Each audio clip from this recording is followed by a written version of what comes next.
Hello, my friend. Welcome to Reflections and Music. Code Blue, Confessions of a Hospital Chaplain.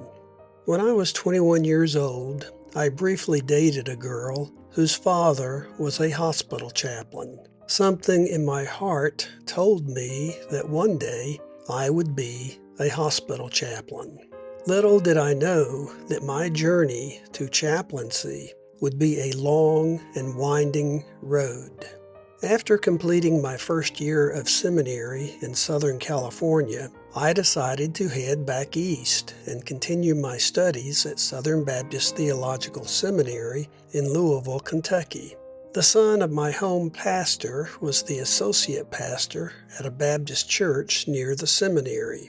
Over lunch one day, he encouraged me to take a unit of clinical pastoral education. "What's that?" I asked as the sauce from my hot brown sandwich dripped from my chin. He explained that CPE was sort of like an internship for hospital chaplaincy. I had no idea what I was getting myself into because I naively thought that in CPE they would teach me the ropes of how to be a hospital chaplain. Much to my surprise and dismay, the training focused on me. The CPE supervisors continually challenged me to reflect on my family of origin, questioned my assumptions and biases, and confronted me about my motives and modus operandi for ministry, all in an effort to help me understand how these facets of my life impact my interactions with patients, families, colleagues, and staff in the hospital. All the supervisors wanted to do, it seemed, was to make me mad or sad, so that I could then explore what lies at the root of these uncomfortable feelings. It wasn't an enjoyable experience. I was so glad, in fact, when it was finally over, and thus concluded that perhaps hospital chaplaincy was not my calling after all. In retrospect, Kate and I had just started dating that fall, so my heart was more focused on her than on delving into the netherlands of my inner being to try to figure out what makes me tick as a minister.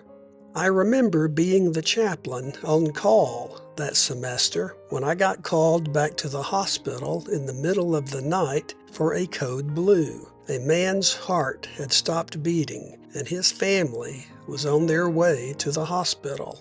When I arrived at the emergency department, I met a young woman doctor who was about to go talk to the family of the now deceased patient. Surprisingly, the doctor had the exact first and last name as my soon-to-be fiancé. Excitedly, I said to her, "You have the same name as my girlfriend." She looked at me sternly, with an expression on her face that clearly said, "I'm about to go tell a family that their loved one just died, and you're talking to me about your girlfriend."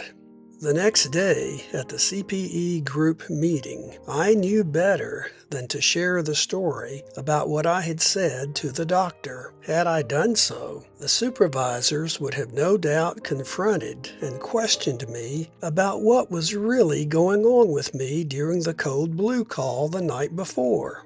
Somehow, despite this inauspicious beginning, I still managed to become a hospital chaplain. But not until around 10 years later, when, by then, I had some pastoral experience under my belt and was a little more mature and married, I should add.